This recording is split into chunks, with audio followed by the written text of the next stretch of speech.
Hi guys, I know a lot of you YouTubers shoot video on your mobile phone, as I do, and I was having a problem with wind noise on the microphone.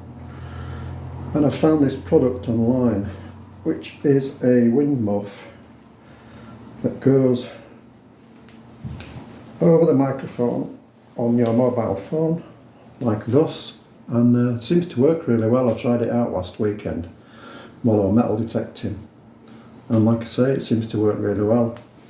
I use my phone in a chest mount like this. From AliExpress in China. It cost about £7.50 for two, including postage. So yeah, just recommending that product.